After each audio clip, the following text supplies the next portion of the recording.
Good morning, student. So, today we will start exercise 8.4. But before that, you have to know about profit and loss. In our day-to-day life, we often deal with the concept of profit and loss. Let us understand the term involved in profit and loss. First point is cost price. The price at which we buy a thing is called its cost price. It is denoted as CP.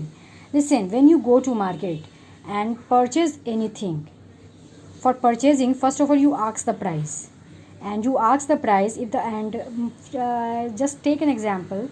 If you go to a shop and ask the shopkeeper what is the price of a pencil, then he will tell you the price of a pencil is 2 rupees. Then that price will be the cost price. It is written, the price at which we buy a thing is called a cost price, and it is denoted by CP, short form.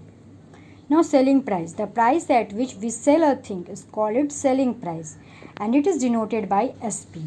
Listen, if the shopkeeper had told you that the price of the pencil is 2 rupees, then when you purchasing the price, the pencil, when the shopkeeper give it to you or sell it to you, then that price will be called as selling price. The price at which we sell a thing is called a selling price. Now profit. When selling price is more than cost price, we earn a profit. Just take an example. If the shopkeeper tells us that if the selling price, the real price of the pencil is 2 rupees, but the shopkeeper sell it at the rate of 3 rupees, then he get a profit of 1 rupees. So this is called as profit. When the selling price is more than cost price, we earn profit. If the selling price is more than cost price, then we had earned a profit. And the formula of profit is equal to SP minus CP. You have to learn this formula. Now come to know about loss. When cost price is more than selling price, we suffer a loss. Okay. When cost price is more than selling price, then it will be the loss for a shopkeeper. And the formula of loss is equal to CP minus SP. Okay. There is a formula for also profit percent. So profit by CP into 100. This is the formula of profit percent. Now loss percent. So loss by CP into 100. This is the formula of loss percent. If SP minus CP, then neither profit nor loss occur. CP minus SP. How we have to find out the CP? CP is equal to SP minus profit.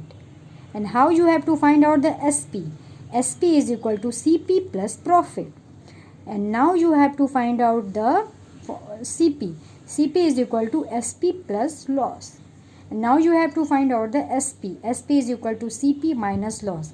There are some formula which were very important to solve the exercise 8.5. So today we will do only question number 1.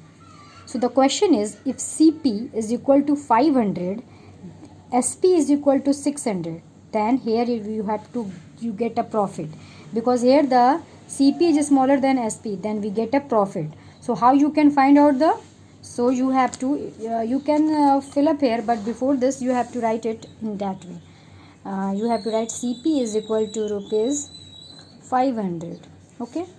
SP is equal to rupees 600. Now you have to find here profit.